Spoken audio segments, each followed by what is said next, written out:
আসসালামু আলাইকুম দর্শক, গত 7ই মার্চ 2025 সালে সুনি 8-এ সিআইডি বাংলা একটি এপিসোড দেখেছি।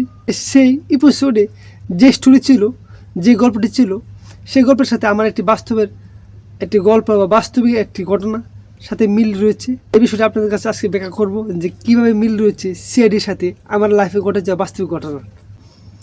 সিআইডির একটি জনপ্রিয় চরিত্র হলো ফ্রিডি, যাকে আমার পার্সোনালি ভালো লাগে। তার যে ক্যারেক্টার, তার যে কথাবার্তা, তার যে উপস্থাপনা, পার্সোনালি জিনিসটা আমার কাছে ভালো লাগে, তার যে উপস্থাপনাগুলো।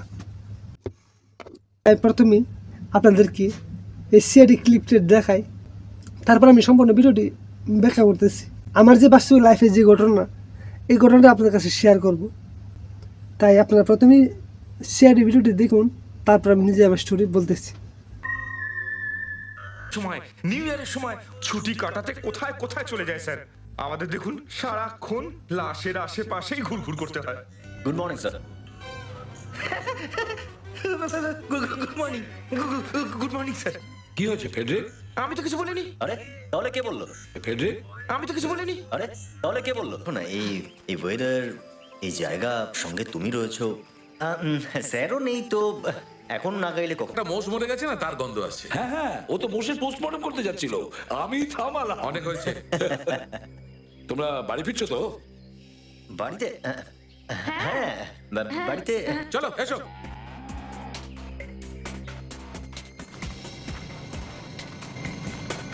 সার্কি, অভিজিৎ, প্রদ্যুমান, সালুকে 6 জন তার 3টে গ্রুপে ভাগ হয়ে ইনভেস্টিগেশন, এটা কীভাবে ইনভেস্টিগেশন করা যায় চেষ্টা করতেছে।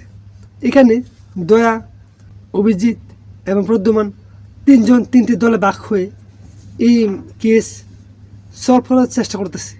প্রত্যেকের উদ্দেশ্য কাউকে না জানিয়ে নিজের কীভাবে ভিতর থেকে একা একা এই বিষয়টি সলভ করা যায়, কেসটি সলভ করা যায়, এই বিষয়ে তারা 3 জনই তৎপর। কারণ এখানে যেহেতু সবাই বেড়াতে এসেছে, কাউকে কষ্ট না দিয়ে, কাউকে না শুনে, কাউকে না জানিয়ে, কাউকে না শুনে নিজে কীভাবে এটাকে সলভ করা যায় এবং ইনভেস্টিগেশন করা যায়, এ বিষয়ে তারা চেষ্টা করতেছে। 3টা গ্রুপে ভাগ হয়ে যার অবস্থান থেকে তারা চেষ্টা করতেছে কীভাবে এই কেসটি সলভ করা যায়। তো দর্শক, প্রথমে আমি শ্রদ্ধাভরে স্মরণ করতেছি আমার প্রয়াত যে মরহুম মোহাম্মদ শামসু মিয়া, আমার মামা। তিনি 20 জানুয়ারি 2020 সালে 12 জানুয়ারি মাগরিবের নামাজের পর ইন্তেকাল করেছেন। ইন্না লিল্লাহি ওয়া ইন্না ইলাইহি রাজিউন। আল্লাহ তাআলা উনাকে জান্নাত নসিব করুন, আমিন। তো উনি মারা গিয়েছেন 12 জানুয়ারি 2020 সালে। তখন ছিল শীতকাল। কিশোরগঞ্জ জেলার বরফ উপজেলায় আকবরনগর বাসস্ট্যান্ডে আর্জেন্ট বয়েজ সার্কেল কর্তৃক আয়োজিত নাইট সার্কেল ক্রিকেট টুর্নামেন্ট প্রথমবারের মতো আয়োজন করা হয়। আর এই আয়োজনে নেতৃত্ব দেন আকবরনগর বাসস্ট্যান্ডের নয়াহাটি এবং নয়াকান্দার কিছু ছেলেমেয়েরা। এই উদ্যোগটা নেন যে তারা নাইট সার্কেলে রাতে কীভাবে খেলানো যায়, রাতের একটি খেলা টুর্নামেন্ট ছাড়া হয়। ওই খেলার ফাইনাল ম্যাচ ছিল 12 জানুয়ারি 2020 সালে। তখন আমাদের প্লেয়ার সবাই মাঠে ছিল। আমার এক ভাই আর আমাদের দলের ক্যাপ্টেন মোহাম্মদ সোহাগ মিয়া এবং সহকারী ক্যাপ্টেন মোহাম্মদ জুনি, তারা ছিল মাঠে। এবং আমাদের কিছু প্লেয়ার ছিল বাইরের এলাকার ছিলাম। যেহেতু এটি একটি লিগের খেলা, আইপিএলের খেলার মতো, আইপিএল, বিপিএল, পিসিএল এসব খেলার মতো, তাই আমরা কিছু প্লেয়ার কিনে আনলাম। আমাদের গ্রামের পক্ষে তারা খেলবে, এই জন্য আমরা কিছু প্লেয়ার আমরা কিনি। যা আমাদের গ্রাম লালপুর মধ্যপাড়া, ৬৪ কুলিয়াচর, কিশোরগঞ্জ। তো আমাদের গ্রাম থেকে আকবরনগর বাসস্ট্যান্ড একেবারে কাছে, প্রায় 1 কিলোমিটার, অনেক কাছে। তো বাড়ি থেকে কল দিল যে কোনো একজন, যে বাড়িতে একজন মারা গেছে, যে বাড়িতে আমাদের বাড়ির একজন মারা গেছে। যে সোহাগ, আমাদের দলের ক্যাপ্টেন, তার বড় চাচা, আপন মামা, উনি মারা গিয়েছে।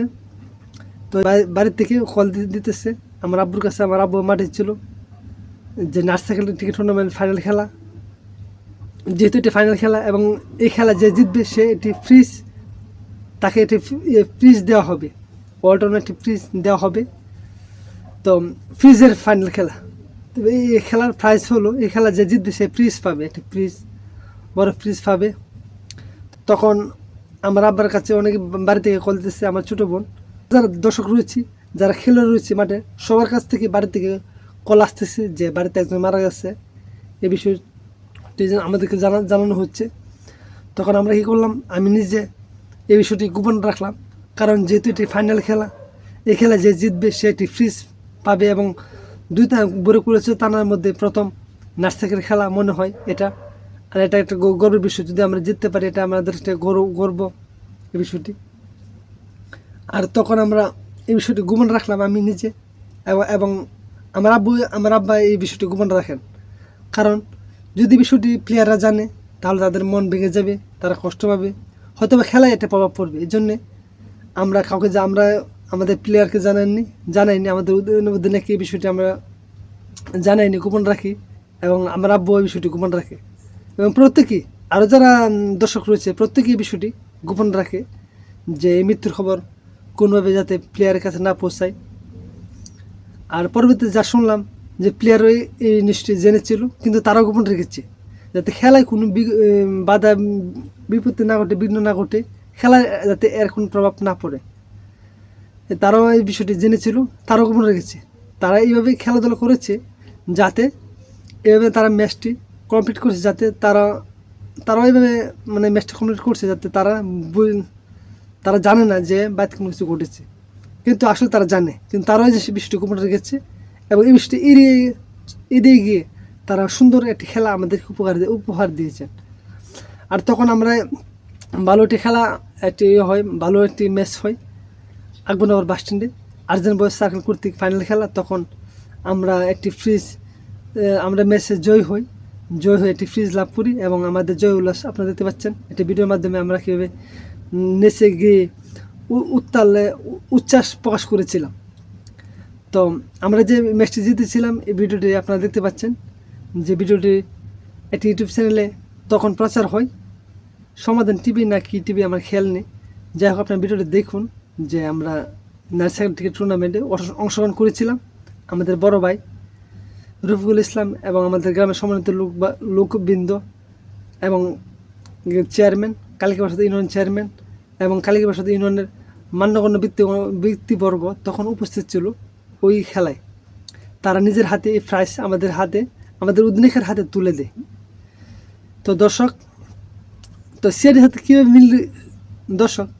সিআইডির সাথে কীভাবে মিল রয়েছে আমাদের এই খেলার, সে বিষয়টি বলছি। কারণ সিআইডির মধ্যে অভিজিৎ, সারিকা, দয়া, ফ্রেডি এবং ডক্টর সালুকে প্রদ্যমান, তারা 6 জন লোক 3টি গ্রুপে ভাগ হয়ে 3ভাবে একটি কেসে তদন্ত করতেছে, এবং কাউকে কোনো কিছু না জানিয়ে, কারণ কাউকে বুঝতে দেওয়া যাবে না যে এখানে একটি মার হয়েছে। এই কেসে তদন্ত করা হবে, সবাই যাতে কারো আনন্দ যাতে বিঘ্নিত না হয়, কারো মনে যাতে কষ্ট না পায়, এবং কাউকে যাতে বুঝতে দেওয়া না হয় যে এই জন্য এখানে কোনো কিছু ঘটেছে।